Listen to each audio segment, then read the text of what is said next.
Thank you, Matt. 6:14 now on this Friday. This week, we reported a failed vote to approve a Brexit plan, resulting in a second failed no-confidence vote for British Prime Minister Theresa May. So what happens now? I yesterday sat down with political science professor Dr. David Parker, who has traveled and studied extensively in Great Britain, to try to put some insight on where all this goes. Good morning. A special guest joining us this morning, Dr. David Parker. We've been talking about it here for a while on Montana This Morning, the idea of Brexit. It's kind of in a weird position right now. Can you just kind of lay out what's happening and where are we going with all of this?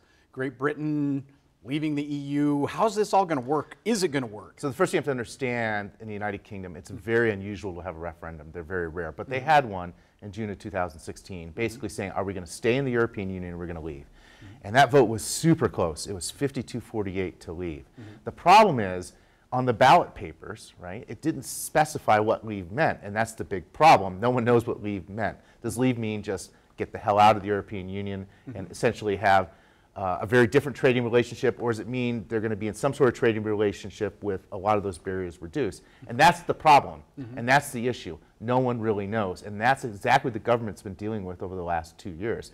They have a date set, March 29th. Whatever happens, they leave.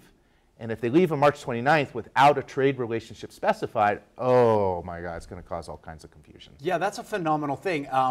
Theresa May and her party are responsible for trying to make this happen. Essentially, that's what she's been trying to do for a while. A couple of votes didn't work, survives a couple of no confidence votes.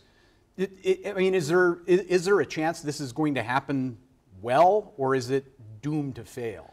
There are a couple problems. The first problem is that there seems to be no majority for anything. Right? And we call that in the business of political science majority cycling.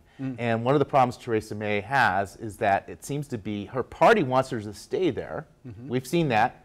On the other hand, they don't like the options that she's been able to get the European Union to agree to. The European Union, on the other hand, doesn't want to give away too much, otherwise other nations could leave. But the biggest problem in all this Brexit's kind of causing heartache and issues is what's caused Britain issues for hundreds of years, Ireland. And that's the issue between Northern Ireland and whether or not there's going to be a border between the two. And that's what's holding up this process. If Ireland were on the table, this would probably be a lot easier. But here's the thing.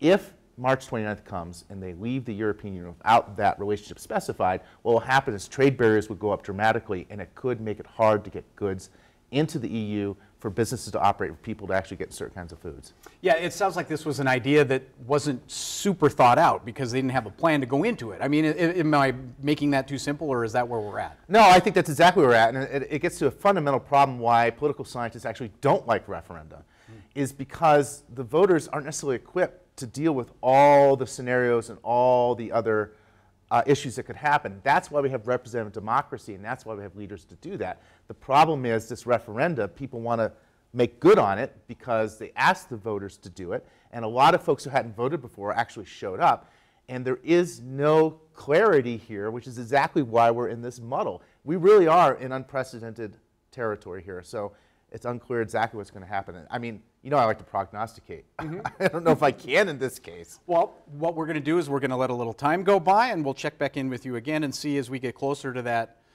doomsday March 29th, we'll check back in with you and see where we're at. Absolutely. You know, I've been watching this like crazy. In fact, I watched the vote when it happened, so I dig this stuff. Well, I appreciate that. Dr. David Parker joining us this morning, talking Brexit, and I guess we'll just have to wait and see where this all goes. David, thank you.